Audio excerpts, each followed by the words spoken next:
এই পৃথিবীতে বিভিন্ন ধর্ম আছে, খ্রিস্টান ধর্ম, মুসলমান ধর্ম, বৌদ্ধ ধর্ম, জৈন ধর্ম, আবার হিন্দুদের মধ্যে অনেক রকমের ভাগ আছে, তাই না? নিরাকারবাদী, সাকারবাদী, কত রকমের দল আছে। তো এত কিছুর মধ্য থেকে বৈষ্ণব ধর্মকে বেছে নেওয়া, মহাপ্রভুর মত পথকে বেছে নেওয়া, কেন আমরা মহাপ্রভুর মতে থাকবো, সেগুলি আমাদের ভালো করে বুঝতে হবে, তাই না? ভগবান সম্পর্কে কেউ কেউ বলে ভগবান নিরাকার, ভগবানের কোনো রূপ নেই। এটা হিন্দুদের মধ্যেও আছে, মুসলমানদের বেশিরভাগই মনে করে ভগবান নিরাকার, যদিও কোরআনে লেখা আছে যে ভগবানের রূপ আছে, এটা কিন্তু কোরআনে লেখা আছে। খ্রিস্টানদের মধ্যে ভগবানের রূপ স্বীকার করা হয়, man is made in the image of god, মানুষের রূপ ভগবানের রূপের আদলে তৈরি করা হয়েছে, সেটা খ্রিস্টানরা স্বীকার করে। অর্থাৎ মানুষের যেরকম দুটো চোখ, ভগবানেরও দুটো চোখ, মানুষের যেমন দুটো কান, ভগবানেরও দুটো কান, মানুষের যেমন দুটো হাত, 5টা আঙ্গুল মানে 10টা আঙ্গুল, ভগবানেরও সেই রকম। এটা বাইবেলে স্বীকার করা হয়েছে, man is made in the image of god, মানে মানুষকে তৈরি করা হয়েছে ভগবানের রূপের আদলে। যেমন কৃষ্ণের কয়টা চোখ? দুটো চোখ। যদিও কৃষ্ণের চোখ আর আমাদের চোখের মধ্যে অনেক বিশেষ পার্থক্য আছে। তিনি চোখ দিয়ে খেতে পারেন, আমরা চোখ দিয়ে খেতে পারি না।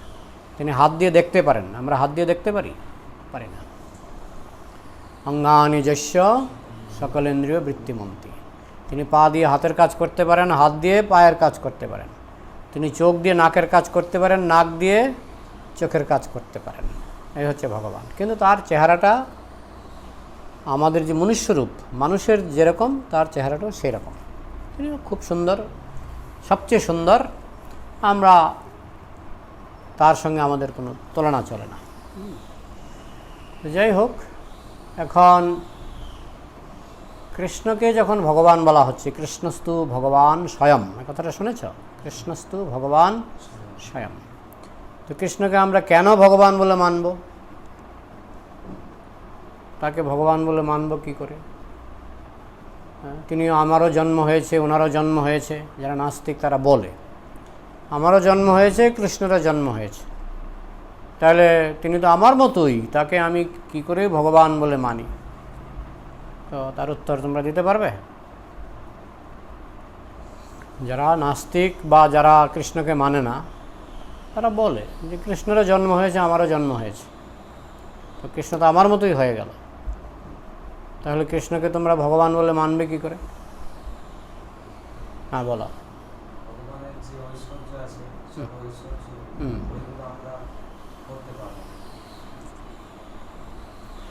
ঠিক আছে, সরস্বতী, হ্যাঁ, তুমি আর কিছু বলবে?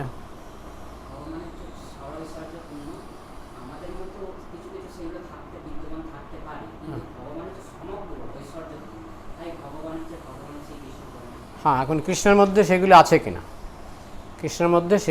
কিনা, হ্যাঁ, মনে করো যে কৃষ্ণের, আমরা বলি কৃষ্ণের জন্ম হলো, জন্মাষ্টমী মানে এই কিছুদিন পরে জন্মাষ্টমী আসছে, জন্মাষ্টমী মানে কৃষ্ণের জন্ম।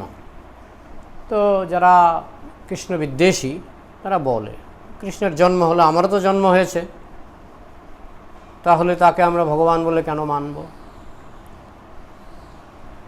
এই যুক্তিটা যদি ধরো, তা আমরা ভাগবতের উত্তর পাই, কৃষ্ণের জন্ম আমাদের মতো হয়নি, কৃষ্ণের জন্মটা আমাদের মতো নয়।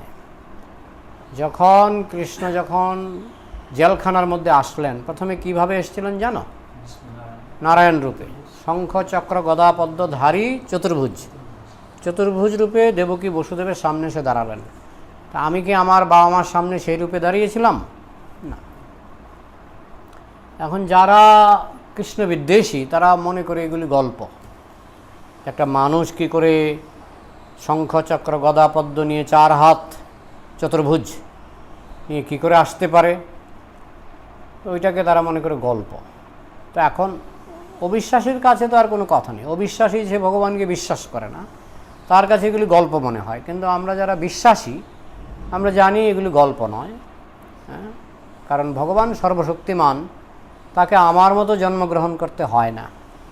তাই ভগবদ্গীতাতেও কৃষ্ণ বলেছেন, জন্ম কর্ম চমে দিব্যম এবং যো জানাতি যো ব্যক্তি তত্ত্বতঃ ত্যক্তা দেহম পুনর্জন্ম নৈতি মামিতি সোর্জনা। এই শ্লোকটা কে কে জানো বলো?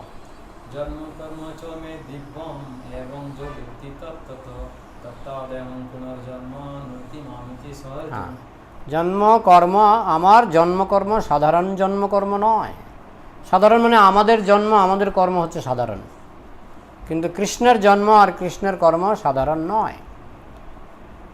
হ্যাঁ, যেমন কৃষ্ণ গরু চড়ায়, আবার রাখাল বালকেরও গরু চড়ায়। তো কে বলতে পারে কৃষ্ণ গরু চড়ায়, রাখাল বালকও গরু চড়ায়, তাহলে তো কৃষ্ণ সাধারণ মানুষ।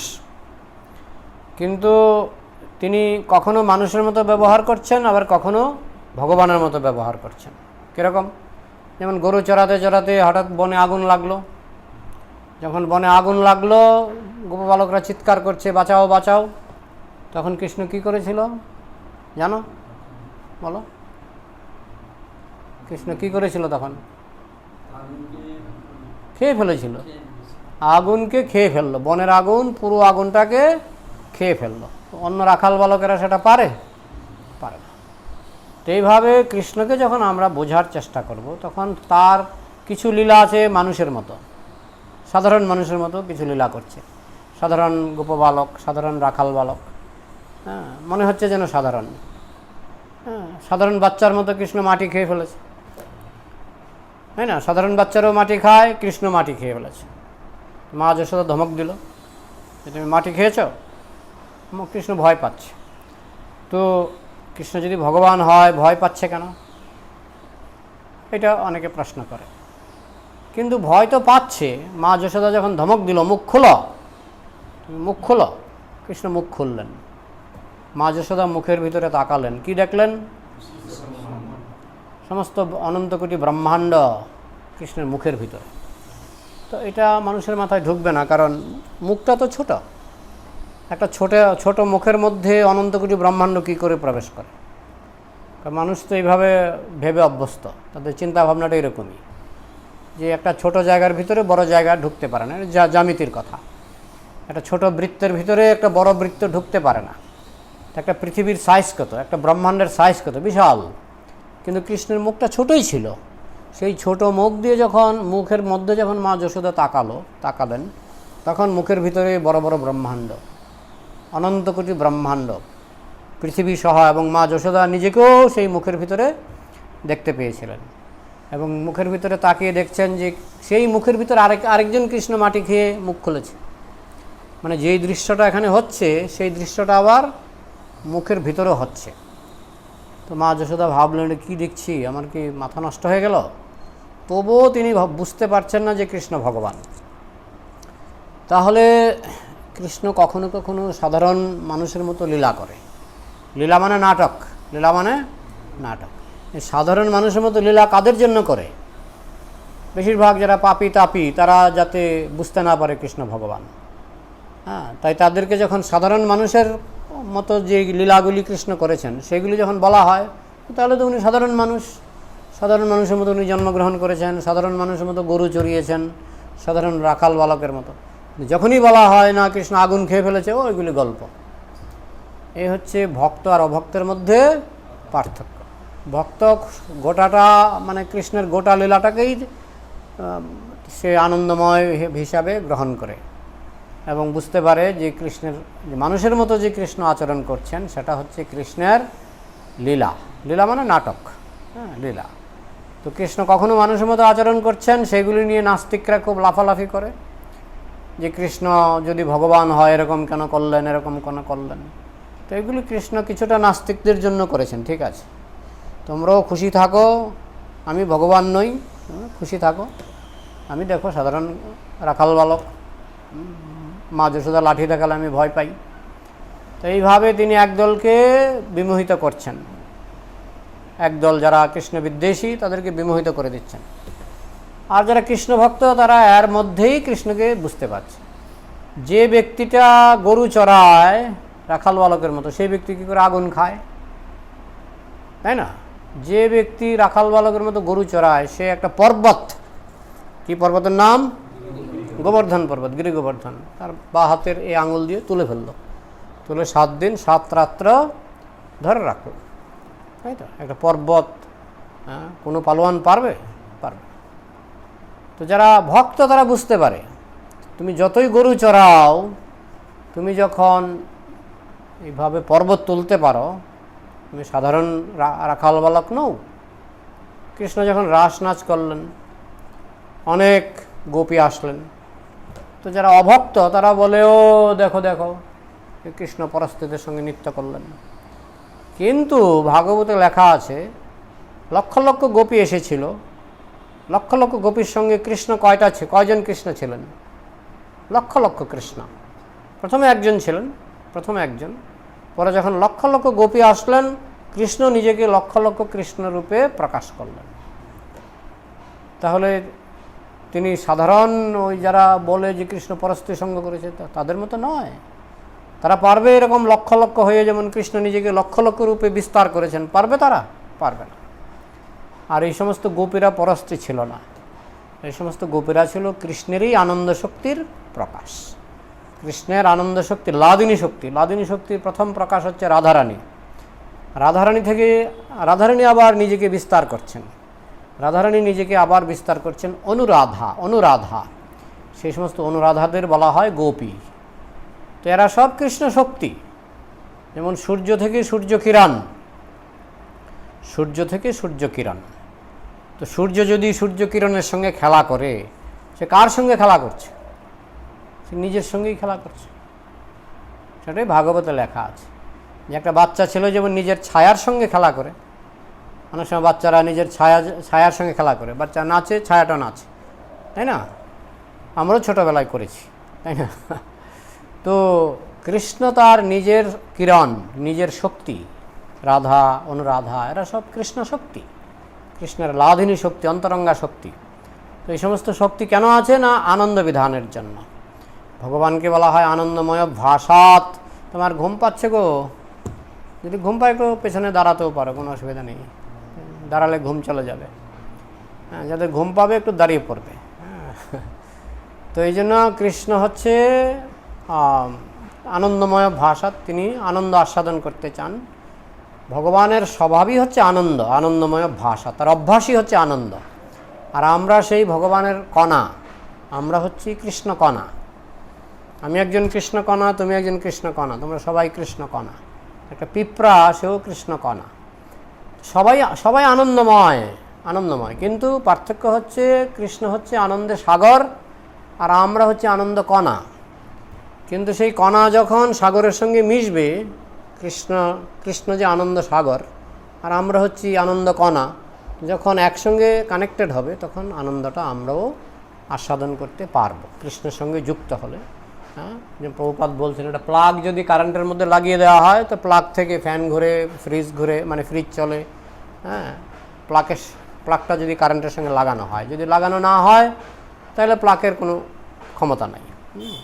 তো ঠিক সেরকম আমরা কণা, কিন্তু কণা যখন পূর্ণের সঙ্গে যুক্ত হয় তখন আমরাও আনন্দে তৃপ্ত হই, সন্তুষ্ট হই। তো সেই জন্য আমাদের কাজই হচ্ছে, আমরা এখন বিচ্ছিন্ন হয়ে গেছি, যে কোনো কারণেই হোক আমরা এখন কৃষ্ণ থেকে বিচ্ছিন্ন হয়ে গেছি। তো যার ফলে আমরা আনন্দ পাচ্ছি না, বা আমরা নিকৃষ্ট আনন্দর প্রতি ধাবিত হচ্ছি। কিন্তু যখন আমরা কৃষ্ণের সঙ্গে আবার যুক্ত হব তখন আমরা আবার পরিপূর্ণ, পূর্ণামৃত প্রতিপদম পূর্ণামৃত আস্বাদনম। তখন প্রতি পদক্ষেপে মনে হবে যেন পূর্ণ অমৃত আস্বাদন করছি। তো এই হচ্ছে কৃষ্ণের সঙ্গে আমাদের সম্বন্ধ, এটাকে বলে সম্বন্ধ তত্ত্ব। তারপরে হলো অবিধেয়। অবিধেয় মানে তাহলে কি করতে হবে? আমরা তখন বিচ্ছিন্ন হয়ে গেছি, প্লাগটা কারেন্টের থেকে বিচ্ছিন্ন হয়ে গেছে, এখন কি করতে হবে? আবার লাগিয়ে দিতে হবে। তো কৃষ্ণের সঙ্গে আমাদের আবার লাগাতে হবে। তো কি করলে লাগানো যাবে সেটাকে বলা হয় অবিধেয়। হ্যাঁ, হচ্ছে নববিধা ভক্তি। প্রতিদিন কৃষ্ণ কথা শ্রবণ করতে হবে, সেগুলি মানুষকে বলতে হবে। শ্রবণম কীর্তনম, প্রথমে শুনতে হবে, না শুনলে বলবো কি? তাই প্রথমে শুনতে হবে, পর্যাপ্ত পরিমাণে শ্রবণ করব, একদিকে শুনবো, যা শুনবো তাই বলবো, নতুন কিছু বলতে হবে না, যা শুনবো তাই বলবো। তাহলে শ্রবণম কীর্তনম। কীর্তন বলতে এমনিতে মৃদঙ্গ খুল করতাল বাজিয়ে কীর্তন হয়, আবার ভগবানের কথা যে বলা হয়, যেমন পাঠ, সেটাও কিন্তু কীর্তন। তাহলে শ্রবণম কীর্তনং বিষ্ণু স্মরণম।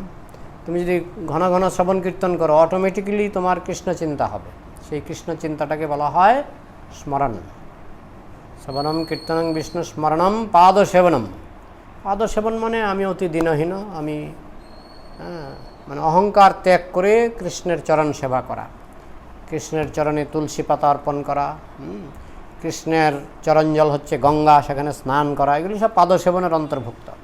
কৃষ্ণের চরণের সঙ্গে যা কিছু সম্পর্কযুক্ত, কৃষ্ণের চরণজল, চরণামৃত পান করা, কৃষ্ণের চরণ দর্শন করা, কৃষ্ণের চরণে তুলসী চন্দন অর্পণ করা। দর্শন করার সময় আমরা প্রথম কি মুখ দেখি না চরণ দেখি? চরণ। কেন প্রথমে মুখ দেখি না কেন? সেটা হচ্ছে আমরা চাকর, কর্মচারী, কৃষ্ণ হচ্ছেন আমাদের প্রভু। তাই আমরা খুব বিনীতভাবে কৃষ্ণের চরণ দর্শন করি। চরণ দর্শন করতে করতে আস্তে আস্তে উপরের দিকে আমরা যাই। প্রথমেই আমরা চরণ দর্শন করি, এটা হচ্ছে বিনয়ের প্রকাশ।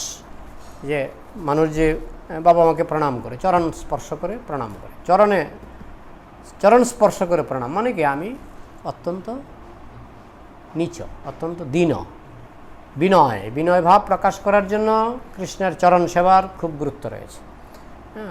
গঙ্গা স্নানকে বলা হয় চরণ সেবা, বৈষ্ণব সেবাকে বলা হয় চরণ সেবা, কারণ বৈষ্ণবরা হচ্ছে কৃষ্ণের চরণের আশ্রিত। তাই আমরা যদি বৈষ্ণব সেবা করি সেটা কি সেবা? কৃষ্ণের চরণ সেবা। আমরা যদি গঙ্গা স্নান করি এটা কি সেবা? চরণ সেবা। কারণ গঙ্গা হচ্ছে কৃষ্ণের চরণ জল, জানো তো, বামনদেবের চরণ থেকে গঙ্গার উৎপত্তি। তো এইভাবে চরণ সেবা একটা গুরুত্বপূর্ণ সেবা, কারণ এর দ্বারাই আমরা বিনয় তৃণাদপি সুনিজন ভাবটা ওই চরণ সেবার মাধ্যমে আমরা লাভ করি। তাহলে শ্রবণম কীর্তনং বিষ্ণু স্মরণম পাদসেবনম, ওই পাদসেবনই চরণ সেবা। স্মরণম পাদসেবনম। অর্চনম হচ্ছে কি বলো তো? এই বিগ্রহ, যে রাধা মাধবের বিগ্রহে যে ধূপ দোনা দিয়ে যে আরতি করা হয়, এটা হচ্ছে অর্চন। কৃষ্ণকে স্নান করানো, কৃষ্ণের বিগ্রহকে স্নান করানো, অর্চনম। বন্দনম মানে প্রার্থনা। কৃষ্ণকে আমার মনের কথা বলতে হবে। তবে প্রার্থনা আমাদের গ্রন্থে আছে, ভাগবতে আছে, চৈতন্য চরিতামৃতে আছে বিভিন্ন প্রার্থনা। ওই সমস্ত প্রার্থনাগুলি আমাদের বলতে হবে কৃষ্ণের কাছে। আমার মন গড়া প্রার্থনা না বলাই ভালো, তবে আমার যদি ব্যক্তিগত কোনো বলার থাকে আমি বলতে পারি। কিন্তু বেস্ট প্রার্থনা, সর্বশ্রেষ্ঠ প্রার্থনা মহাজনরা করে গেছেন। প্রহ্লাদ মহারাজের প্রার্থনা, ভীষ্মদেবের প্রার্থনা, এই সমস্ত প্রার্থনা আমরা কোথায় পাই? ভাগবতে পাই, শাস্ত্রে পাই। ওই সমস্ত শাস্ত্র থেকে প্রার্থনা আমরা কৃষ্ণকে করতে পারি। সেটা কি? বন্দনম, পাদসেবনম, বন্দনম, অর্চনম, বন্দনম। দাস্যম মানে আমরা কৃষ্ণের কর্মচারী, কৃষ্ণের দাস, কৃষ্ণের চাকর। তাই কৃষ্ণ আমাদের যা আদেশ করবেন আমরা তাই শুনব, এবং কৃষ্ণের প্রতিনিধি সদ্গুরুদেব যা আদেশ করবেন তাই আমাদের শুনতে হবে। সেটা হচ্ছে দাস্য। অনেকে, যেমন অর্জুন সরাসরিভাবে কৃষ্ণের সখ্য, অর্জুনের হচ্ছে সখ্য। হনুমান সরাসরিভাবে রামচন্দ্র তো কৃষ্ণেরই অবতার। রামচন্দ্রের দাসত্ব করেছেন কে? হনুমান। দাস্যম, সক্ষম হচ্ছে অর্জুন। দাস্যম আত্মনিবেদন কে করেছেন? বলি মহারাজ। সব কিছু কৃষ্ণের জন্য। তার দেহ থেকে শুরু করে, বলি মহারাজের দেহটা কাকে দিয়েছিলেন? বামনদেবকে দিয়েছিলেন। দেহ, ধন, সম্পদ, রাজত্ব সব কিছু বামনদেবকে দিয়েছিলেন। তাই এটাকে বলে আত্মনিবেদন মানে 100% সারেন্ডার। সেটা বলি মহারাজ করে দেখিয়েছিলেন। অন্যান্যরা সারেন্ডার করেছেন, কিন্তু দেহটা সারেন্ডার করেননি, কিংবা পুরো সম্পত্তি সারেন্ডার করেননি, কিন্তু বলি মহারাজ সব সারেন্ডার করেছিলেন। তার রাজ্য থেকে শুরু করে তার দেহ পর্যন্ত সব সারেন্ডার করেছিলেন বলি মহারাজ, তার মন পর্যন্ত। মানস দেহ গেহ, সেটা হচ্ছে ভক্তির একেবারে শেষ পর্যায়ে, আত্মনিবেদন। কত রকমের ভক্তি হলো? 9 রকমের ভক্তি। এই 9 রকমের ভক্তি অনুষ্ঠান করলে পরে আমরা, এখন যেমন আমরা বিচ্ছিন্ন হয়ে গেছি, কৃষ্ণ থেকে বিচ্ছিন্ন হয়ে গেছি, কিন্তু 9 রকমের ভক্তি অনুশীলন করলে পরে আবার রিকানেক্টেড, আমরা আবার পুনরায় কৃষ্ণের সঙ্গে যুক্ত হব। তো এই যে নববিধা ভক্তি, এটাকে সংস্কৃতে বলে অবিধেয়। অবিধেয় মানে ডিউটি, অবিধেয় মানে ডিউটি। তাহলে প্রথমে হলো সম্বন্ধ, তারপরে হলো অবিধেয়, তারপরে কি প্রয়োজন। প্রয়োজনটা কি? প্রয়োজনটা হলো ডিউটি করলে আমরা কিছু বেতন পাই, ডিউটি করলে বেতন পাই, সেই বেতনটাকে বলা হয় কৃষ্ণ প্রেম। সেই বেতনটার নাম কি? কৃষ্ণ প্রেম, যেটা পেলে আমরা খুব আনন্দ পাই, খুব আনন্দে থাকি, আমাদের জীবনের সব সমস্যার সমাধান হবে, আমাদের আর মৃত্যু হবে না, আমরা ভগবানের ধামে চলে যাব। কৃষ্ণ প্রেম লাভ করলে ভগবানের ধামে যদি নাও যাই, এখানেও যদি থাকি, আমাদের মৃত্যু যন্ত্রণা আমাদের ভোগ করতে হবে না। এখানে থাকলেও মৃত্যু আসবে যাবে, কিন্তু আমি টের পাবো না। প্রেমের আনন্দে আমি এমনভাবে ডুব দেব যে আমার এই সংসারের কোনো যন্ত্রণা আমাকে স্পর্শ করতে পারবে না। আর আমি যদি ভগবানের ধামে চলে যাই, সেখানে তো মৃত্যু বলে কোনো জিনিসই নেই, মৃত্যু নেই, সেখানে শুধু আনন্দ আর আনন্দ আর আনন্দ। সেটা হচ্ছে বেতন। দাস করি বেতন মোরে দেহ প্রেমধন। হ্যাঁ, প্রেমধন বিনা মোর ব্যর্থ দরিদ্র জীবন। দাস করি বেতন মোরে দেহ প্রেমধন। আমাকে বেতন দাও। কি বেতন? প্রেমধন। তাহলে সম্বন্ধ, অবিধেয়, প্রয়োজন। সম্বন্ধ হলো কৃষ্ণের সঙ্গে জীবের সম্বন্ধ, প্রেমের সম্বন্ধ। কৃষ্ণ প্রভু, আমি তার দাস। কৃষ্ণ বন্ধু, আমি তার সখা। কৃষ্ণ আমার মানে পুত্র হতে পারে, যেমন মা যশোদার পুত্র হয়েছেন। 5 রকমের সম্বন্ধ, প্রধান 5 রকমের সম্বন্ধ: শান্ত, দাস্য, সখ্য, বাৎসল্য, মাধুর্য। তো 5 রকমের সম্বন্ধে কৃষ্ণের সঙ্গে আমরা সম্বন্ধযুক্ত হতে পারি, বুঝেছেন? তো সেই সম্বন্ধের মাধ্যমে আমরা যদি নববিধা ভক্তির অনুশীলন করি, তাহলে কৃষ্ণ আমাদের প্রেমধন গিফট করবেন। সেই গিফট হচ্ছে প্রয়োজন। প্রথমে জানতে হবে সম্বন্ধ।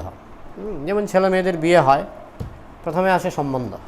মানে একটা সম্বন্ধ শুনে এসছে মেদিনীপুর থেকে, ছেলে থাকে কলকাতায়, মেয়ে থাকে মেদিনীপুর। সম্বন্ধটা কে আনে? ঘটক ঠাকুর। সেই ঘটক ঠাকুরটা কে? গুরুদেব। গুরুদেব গুরুদেব হচ্ছেন সেই ঘটক। সম্বন্ধ কি না? কৃষ্ণের সঙ্গে জীবের সম্বন্ধ। এটা হতে পারে দাস্যরসে, হতে পারে সখ্যরসে, হতে পারে বাৎসল্য রসে, হতে পারে মাধুর্য রসে। একটা সম্বন্ধ স্থাপিত হয়। এবার সম্বন্ধ হয়ে গেল, ছেলে মেয়ের সম্বন্ধ হয়ে গেল, তারপরে হলো বিবাহ। ওই বিবাহটা হলো দীক্ষার মতো, দীক্ষাটা হলো বিবাহের মতো।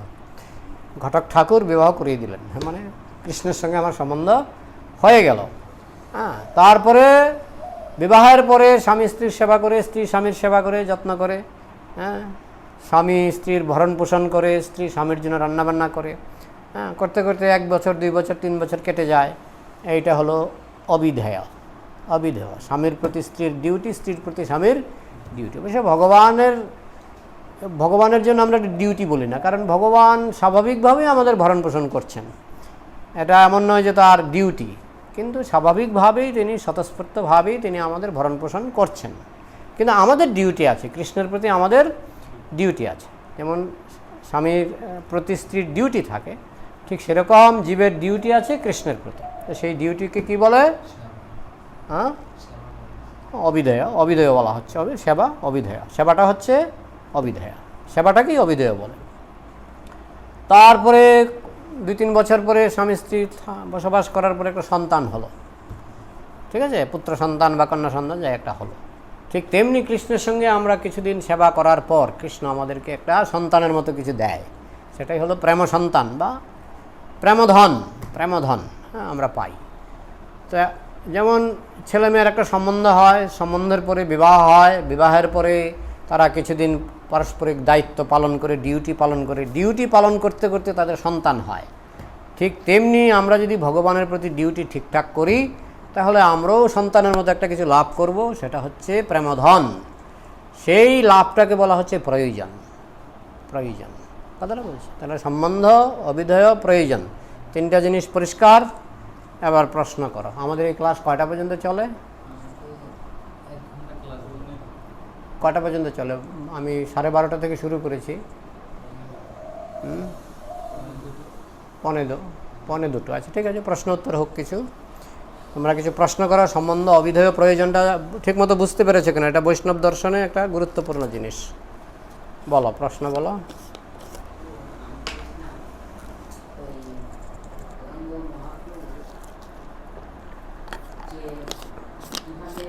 এসেছিলেন ভগবান, যেমন কৃষ্ণ যেমন হচ্ছে চতুর্ভুজ নারায়ণ রূপে এসেছিলেন, সচিমাতার গর্ভে গৌরাঙ্গ মহাপ্রভু কীভাবে এসেছিলেন? হ্যাঁ, এটা চৈতন্য চরিতামৃতে লেখা আছে যে জগন্নাথ মিশ্রের হৃদয় থেকে সচিমাতার হৃদয়ে প্রবেশ করেছিলেন। হ্যাঁ, তবে যেহেতু তিনি কলিযুগে এসেছিলেন, চৈতন্য মহাপ্রভুকে বলা হয় ছন্ন অবতার। ছন্ন মানে বুঝো? ছন্ন মানে ছদ্মবেশী। ছদ্মবেশী, তিনি ছদ্মবেশে এসেছেন, তাই তাকে লুকিয়ে আসতে হয়েছে। মানে মহাপ্রভু কিন্তু কৃষ্ণ হলেও তিনি কৃষ্ণরূপে আসেননি, তিনি ভক্তরূপে এসেছেন।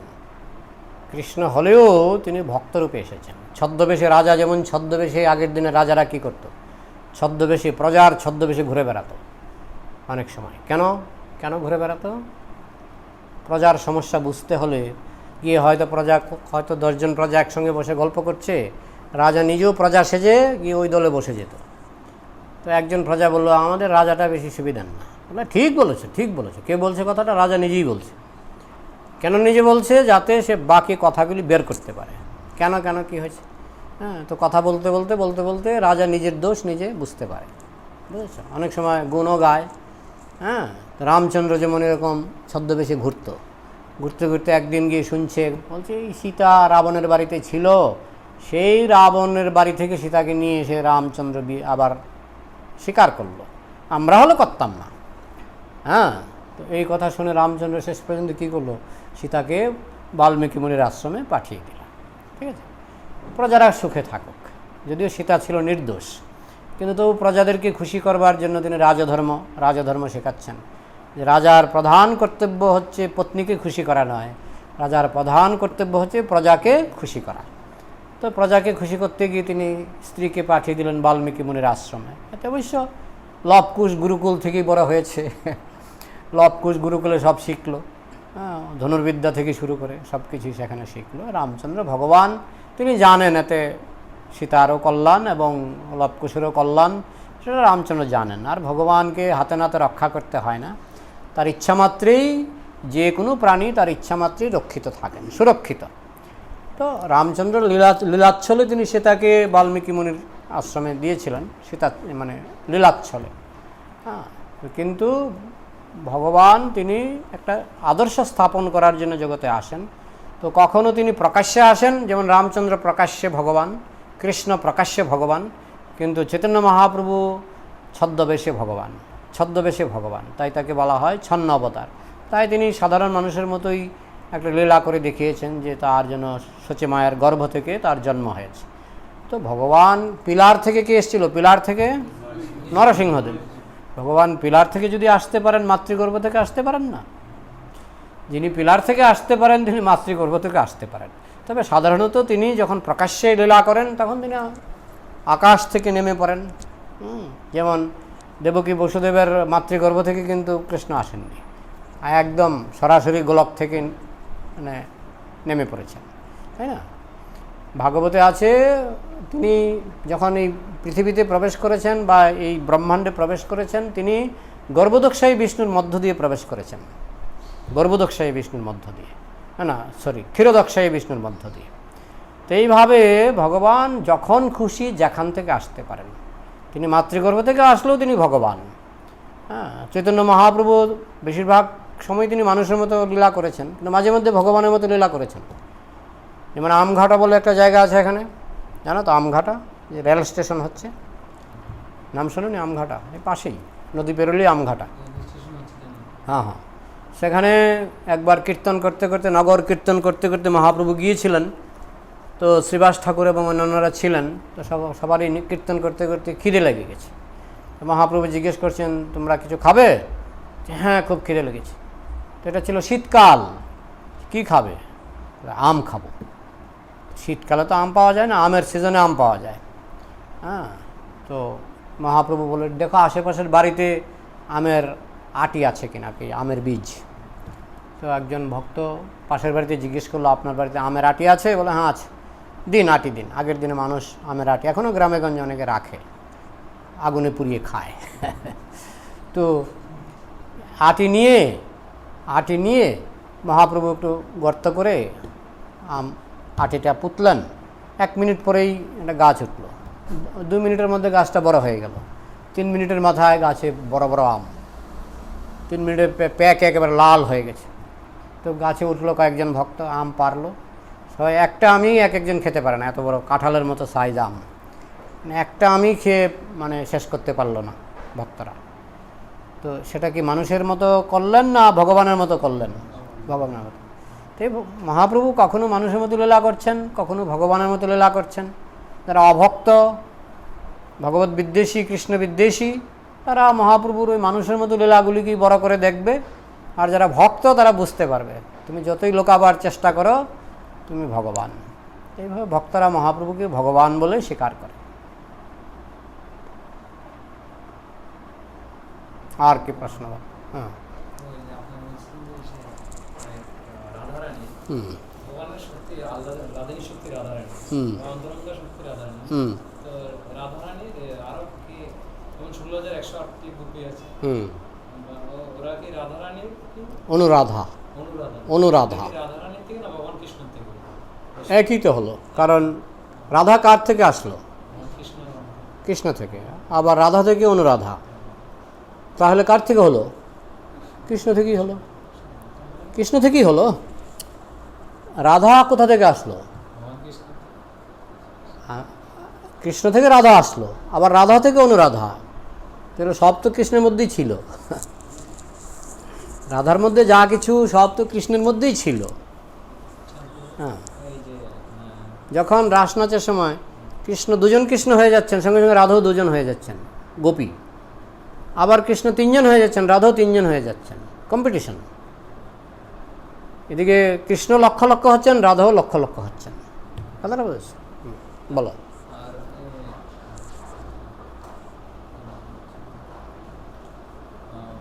গোপীরা গোপীরা আগে আগে বহু মানে বহু কাল আগে ওরা বলে সে ভগবানের শুদ্ধ ভক্ত ছিল।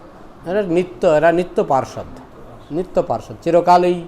চিরকালই যেমন সূর্যের কিরণ চিরকালই সূর্যের সঙ্গে ছিল, আছে, থাকবে নিত্যকাল থেকে, ঠিক সেরকম গোপীরা নিত্যকাল কৃষ্ণ পার্ষদ। বুঝছ? এদের সৃষ্টি হয়নি, প্রকাশ হয়েছে। আমাদেরও সৃষ্টি হয়নি, আমাদের প্রকাশ হয়েছে। আমরা নিত্য। মমৈবাংশ জীবলোকে জীবভূত সনাতন। সনাতন মানে নিত্য। আমরা কৃষ্ণের পার্মানেন্ট অংশ, আমাদের সৃষ্টি হয়নি, আমাদের সৃষ্টিও নেই, ধ্বংসও নেই। আধুনিক বিজ্ঞানও বলে শক্তির সৃষ্টিও নেই, ধ্বংসও নেই, অবিনশ্বর।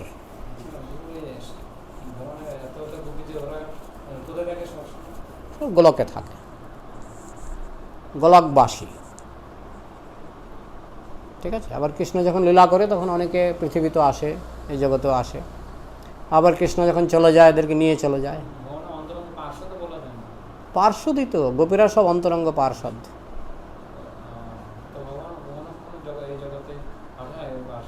হ্যাঁ, পাঠায়। প্রভুপাদ কৃষ্ণ পার্ষদ। প্রভুপাদকে কৃষ্ণই তো পাঠিয়েছে প্রচারের জন্য। অনেক সময় ভগবান এদেরকে নিয়ে আসেন, এদেরকে পাঠান। বুঝছো?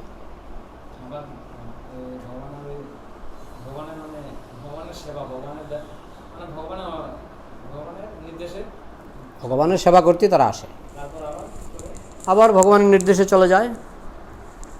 ভগবানের নির্দেশে আসে, ভগবানের নির্দেশে চলে যায়। রাষ্ট্রদূত কী করে? প্রধানমন্ত্রীর ইঙ্গিতে বা কি বলে স্বরাষ্ট্রমন্ত্রীর ইঙ্গিতে যায়, আবার চলে আসে। হ্যাঁ, একটু আমেরিকায় যাও, যায়। সেরকম ভগবানের নির্দেশে শুদ্ধ ভক্তরা এই জগতে আসে, আবার ওনার নির্দেশেই চলে যায় বা ওনার ইচ্ছাতেই চলে যায়।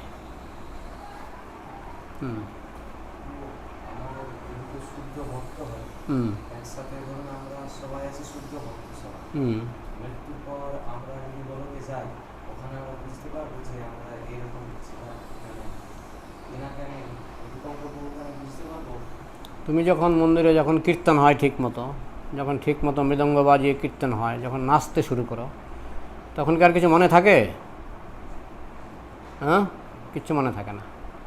যে রুমে কি করেছিলাম, প্রসাদ হলে কি প্রসাদ খেলাম, কিচ্ছু মনে থাকে না। তখন শুধু নাচটাই মনে থাকে না। তো গোলকে গেলে যখন কৃষ্ণ আনন্দে প্রেমানন্দে ডুব দেবে, তখন আর কিছু চিন্তা করার ফুরসতি থাকবে না। কথাটা রয়েছে। প্রেমরস এমন জিনিস, মনে করো কোনো পিতামাতার সন্তান মারা গেল, তো তারা চোখের জলে বুক ভাসিয়ে কান্না করছে। তখন কি তাদের মনে থাকে সকালে কি খেয়েছিল বা গতকালকে কি খেয়েছিল? কিচ্ছু মনে থাকে না। হ্যাঁ, যখন সন্তান মারা যায় তখন শুধু সন্তানের জন্য কান্না করে, তাদের চিন্তার মধ্যে শুধু সন্তান ছাড়া আর কিছু থাকে না, তাই না? এটা হচ্ছে প্রেম। তুমি যখন গোলকে যাবে, মিলনই হোক বিচ্ছেদই হোক, কৃষ্ণ চিন্তা ছাড়া আর তোমার কোনো চিন্তা প্রবেশ করার সেই সুযোগই হবে না। কথাটা বলছে, ডুব দেবে, তখন তুমি প্রেমে ডুব দেবে। আচ্ছা,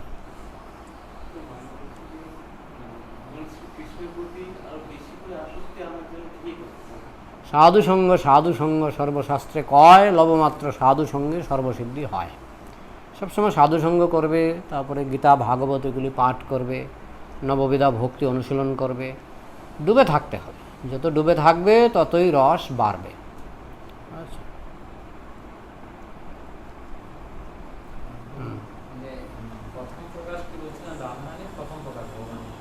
এই হলো অন্তরঙ্গা শক্তির প্রথম প্রকাশ। আবার এদিকে আছে তোমার কৃষ্ণের যে মানে তিনি ভগবান হিসাবে আবার নিজেকে বিস্তার করেন, যেমন বলরাম। বলরাম হচ্ছে পুরুষ রূপে তার প্রথম প্রকাশ বলরাম, নারী রূপে তার প্রথম প্রকাশ রাধা। ওই তো অন্তরঙ্গা শক্তি তো রাধারানী, রাধারানী শক্তি হিসাবে। হ্যাঁ, আর কৃষ্ণ বলরাম কিন্তু শক্তিমান। একটা হচ্ছে শক্তিমান আর একটা হচ্ছে শক্তি। শক্তি হিসাবে রাধা হচ্ছে প্রথম প্রকাশ, আর বলরাম হচ্ছে শক্তিমান। কৃষ্ণ পূর্ণ শক্তিমান, কৃষ্ণ থেকেই বলরাম। বলরাম থেকে চতুর্ভুহ, প্রথম চতুর্ভুহ। প্রথম চতুর্ভুহের মানে সংকর্ষণ, প্রদ্যুম্ন, অনিরুদ্ধ, বাসুদেব। প্রথম সংকর্ষণ থেকে নারায়ণ, নারায়ণ থেকে বৈকুণ্ঠের সমস্ত নারায়ণ। তবে নারায়ণ থেকে আবার আদি নারায়ণ থেকে আবার হলো দ্বিতীয় চতুর্ভুহ, দ্বিতীয় সংকর্ষণ, দ্বিতীয় প্রদ্যুম্ন, দ্বিতীয় অনিরুদ্ধ, দ্বিতীয় বাসুদেব। দ্বিতীয় সংকর্ষণ থেকে মহাবিষ্ণু, মহাবিষ্ণু থেকে জড়জগৎ। সেগুলি চৈতন্য চরিতামৃতে পাবে।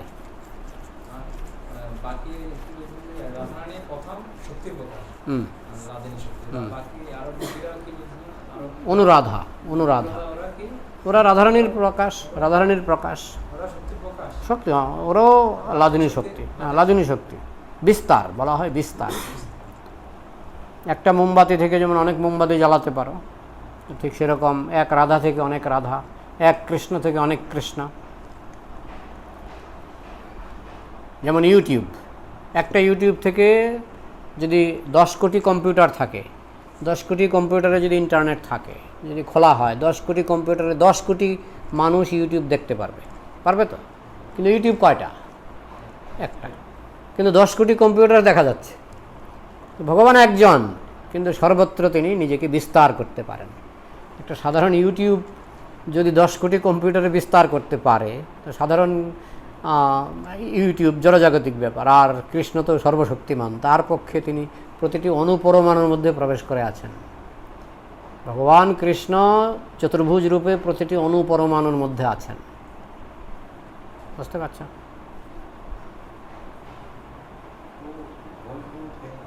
সবাই শুনেছি বৈকুণ্ঠে যারা যায় তারা সব ভগবানের চতুর্ভুজ রূপে হয়ে যায়। গোলকে দ্বিভুজ, গোলকে দ্বিভুজ না। গোলকে তুমি যদি মনুষ্য দেহ পাও গোলকে, মানে এরকম মানুষের মতো, তাহলে দ্বিভুজ হবে কৃষ্ণের মতো। না হলে কেউ ময়ূর হয়ে থাকে, কেউ গাছ হয়ে থাকে। এটা স্বরূপ, প্রত্যেকের একটা স্বরূপ আছে, পার্মানেন্ট একটা রূপ আছে। তুমি যদি ময়ূর যদি হয় তোমার পার্মানেন্ট রূপ, তুমি গোলকে গেলে ময়ূর হয়েই থাকবে। কিন্তু তাতে দুঃখের কোনো কারণ নাই, কারণ গোলকে ময়ূর আর মানে পুরুষ দেহ আর ময়ূর দেহ সমান। হ্যাঁ, যেমন সন্দেশের আপেল, সন্দেশের কলা, সন্দেশের সাপ। সন্দেশ দিয়ে একটা সাপ তৈরি করলে, সন্দেশ বানায় না ছানা দিয়ে চিনি মেখে, তো একজনে একটা সাপ তৈরি করলো, একজনে একটা ঘোড়া তৈরি করলো। আগে আমাদের সময় ছিল বিস্কুট, বিস্কুট কোনোটা হাতির মতো, কোনোটা ঘোড়ার মতো, কোনোটা এরকম গল্প আছে যে একজন লোক রাত্রিবেলা জঙ্গলের মধ্য দিয়ে যাচ্ছে, গভীর জঙ্গল, অন্ধকার। তো সেখানে একটা কুঁড়ে ঘর ছিল। তো সেখানে সেই লোকটা, বৃষ্টি পড়ছিল, লোকটা গিয়ে কুঁড়ে ঘরের কিনারে দাঁড়ালো। তো ঘরের ভিতরে কয়েকজন বাচ্চা কথা বলছে। একজন বলছে আমি ঘোড়াটা খাবো, আরেকজন বলছে আমি হাতিটা খাবো, আরেকজন বলছে আমি সাপটা খাবো। তো ওই লোক ভয় পেয়ে গেল, আরে বাবা কী রে বাবা, হাতি খেয়ে ফেলছে, ঘোড়া খেয়ে ফেলছে, সাপ খেয়ে ফেলছে। তো উঁকি মেরে দেখছে ওই বিস্কিট বিস্কিট খুলেছে সবাই, একটা দেখতে হাতির মতো, একটা দেখতে সাপের মতো, একটা দেখতে মানে ঘোড়ার মতো। তো বাচ্চাগুলি বসে কারাকারি করছে, কথাটা বলছে। তা এখন মানে বিস্কিট যদি সাপ হয় আর বিস্কিট যদি তোমার হাতি হয়, ঘোড়া হয়, স্বাদকে আলাদা হবে? স্বাদ একই। সন্দেশের হাতি, সন্দেশের সাপ, স্বাদ তো একই রকম হবে, তাই না? তো গোলকধামে তুমি ময়ূর হলেও তোমার যে স্বাদ, যে আনন্দ, মানুষ হলেও সেই আনন্দ, গোপবালক হলেও সেই আনন্দ, কথাটা বুঝেছ? এই জন্য গোলকধামে এমন কোনো দুঃখের কারণ নাই যে গোলকধামে আমি গাছ হয়ে গেলাম। হ্যাঁ, গোলকধামে গাছগুলি কল্পবৃক্ষ এবং চিন্ময়, মাটি পর্যন্ত কথা বলে। গোলকধামে মাটি পাথর কথা বলে। তো এগুলো তো আমরা এই জড়জগতে থেকে আন্দাজও করতে পারবো না, বুঝেছ? বলো। আগে আপনার ক্লাস মায়াপুর টিভিতে অনেকবার দেখেছি, খুব ভালো পাওয়ারফুল ক্লাস দেয়। আমি মানে অনেক ওই যদি কারো যদি চেতনা নিচু পরিমাণে হয়, আপনি খুব ভালো মানে তার চেতনা শুদ্ধ হয়ে যায়। তো এটা আমার নিজের জীবনে আমি অনেকবার আপনার ক্লাস শুনেছি। তো আপনাকে দেখে আপনাকে চিনতে পারছিলাম না, মানে আগে আপনি অনেক আলাদা রকম ছিলেন, তো এখন আমার স্বাস্থ্য ভেঙে গেছে, আমার ডায়াবেটিস হয়েছে, তো ওই জন্য স্বাস্থ্যটা ভেঙে গেছে। আমি ভাবতে পারিনি যে আপনাকে সরাসরি আমার ক্লাস পাবো বলে। তো খুব ভালো লাগছে। তো আরেকটা উপলব্ধি করেছি যে আমরা ভক্তি জীবনে এসেছি, তো এখান থেকে যদি ভালো ভক্তি না করতে পারি, তো আমাদের আশাটা বা এই বিয়ে করাটা আমাদের ব্যর্থ হয়ে যাবে। তো ভালো ভক্তি করতে গেলে আর সাধুর সঙ্গে টিকে থাকতে গেলে তো আমাদের কী করণীয়? হ্যাঁ, আমাদের ইচ্ছাটা হলো মেইন। আমাদের যদি ইচ্ছা থাকে যে আমরা থাকতে চাই, কৃষ্ণের চরণে থাকতে চাই, আর সবসময় যদি কৃষ্ণকে প্রার্থনা করি, হে কৃষ্ণ আমাকে তাড়িয়ে দিও না, চরণ ছাড়া কইর না গো। হ্যাঁ, যদি প্রার্থনা চালিয়ে যাই, কৃষ্ণ রেখে দেবে। কৃষ্ণ রাখতেই আগ্রহী, আমরাই থাকতে চাই না, কৃষ্ণ রাখতে আগ্রহী। এখানে আসার আগে ভগবানের প্রতি যে টানটা ছিল, যে টানে এসেছি, এখানে আসার পর মানে কতটা টান পাচ্ছি না, অনুভব করতে পারছি না। কারণটা সে মন তো এরকমই, মনের কাজই হচ্ছে সংকল্প বিকল্প। হ্যাঁ, মন এখন বলবে ইয়েস, পরে বলবে না। মন খুব চঞ্চল। চঞ্চলং হি মনঃ কৃষ্ণ প্রমাথি বলবদৃঢ়ম তস্যাহং নিগ্রহং মন্যে বায়ুরিব সুদুষ্করম। হে কৃষ্ণ, মনকে কন্ট্রোল করা ওই তুফানকে কন্ট্রোল করার থেকেও কঠিন। তুফানকেও তো মানুষ কন্ট্রোল করতে পারে না। হ্যাঁ, তো মনকে কী করে কন্ট্রোল করবে? তবে যদি ভগবানের চরণে আশ্রয় করে তার নাম গুণগানে মগ্ন থাকি, তখন ভগবান সর্বশক্তিমান, তিনি যদি মনে করেন যে না এ আমার পরম ভক্ত, তখন কৃষ্ণ ইচ্ছা করলে এই তুফানকেও কন্ট্রোল করতে পারে। তাই মানুষ যখন ভগবানের সাহায্যে কিছু কন্ট্রোল করে, তখন সে পারে, কিন্তু নিজে পারে না, ভগবানের সাহায্য দরকার। হ্যাঁ, যেমন একটা পিঁপড়া আমেরিকা যেতে পারে, পারে। কীভাবে পারে? এরোপ্লেনের সাহায্য পেলে। এরোপ্লেনের সাহায্য পেলে একটা পিঁপড়াও আমেরিকা যেতে পারে। অনেক সময় ব্যাগের মধ্যে আরশোলা থাকে, ব্যাগের মধ্যে আরশোলা থাকে, প্যাসেঞ্জার সেই ব্যাগ নিয়ে যখন এরোপ্লেনে ওঠে, ওই ব্যাগের মধ্যে আরশোলা লুকিয়ে থাকে। তো সে যখন গিয়ে আমেরিকায় নামে, তখন ব্যাগ খুলে দেখে একটা আরশোলা। ইন্ডিয়ার আরশোলা কোথায় চলে গেল? আমেরিকায়। নিজের শক্তিতে গেল? এরোপ্লেনের শক্তিতে, এরোপ্লেনের শক্তিতে, তাই না? তো ঠিক সেরকম আমরা যদি ভগবানের শক্তিতে যদি আমরা কিছু করতে পারি না, নিজের শক্তি। প্রভুপাদ বলছেন, আমি যে ইসকন প্রচার করছি, মাত্র 7-8 বছরের মধ্যে সারা বিশ্বে লক্ষ লক্ষ লোক মানে ইসকনের অনুগামী হচ্ছে। প্রভুপাদ থাকাকালেই 108টা মন্দির প্রভুপাদ করেছেন। এত অল্প সময় হয় না। এত অল্প সময়ে প্রভুপাদ নিজে হাতে 10,000 শিষ্য করেছেন, কত গ্রন্থ লিখলেন, গুরুকুল করলেন, অনেক কিছু করেছেন প্রভুপাদ মাত্র 8 বছরের মধ্যে। প্রভুপাদ বললেন, এটা আমার নিজের শক্তিতে আমি করিনি, এটা কৃষ্ণ শক্তি। কৃষ্ণ শক্তি বিনা নহে তার প্রবর্তন।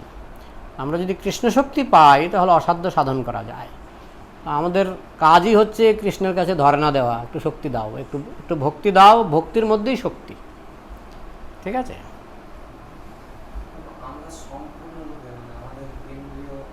বাক্য সমস্ত কিছু ভগবান মানে কী করে বুঝবো, মানে যারা শুদ্ধ ভক্ত তাদের সমস্ত বাণী পর্যন্ত মানে ভগবানকে নিবেদন করে।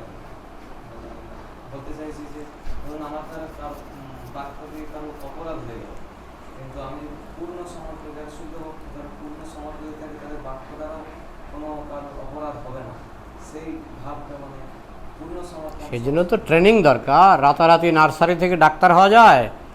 ক্লাস 1-এ পড়ছো, ক্লাস 1 থেকে রাতারাতি ডাক্তার হতে পারবে?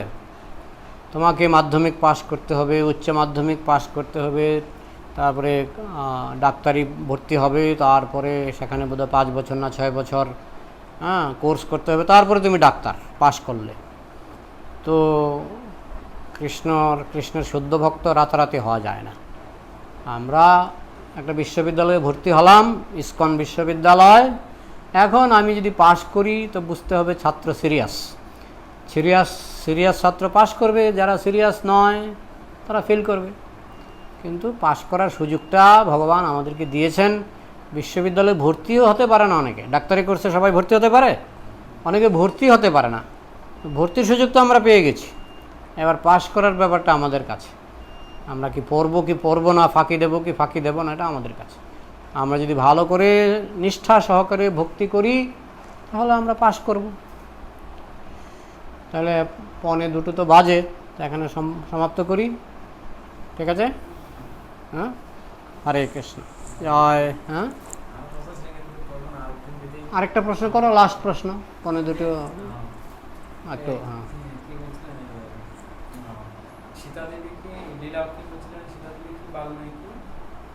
বাল্মীকি মুনির আশ্রমে ছিলেন। কি লীলা বলতে?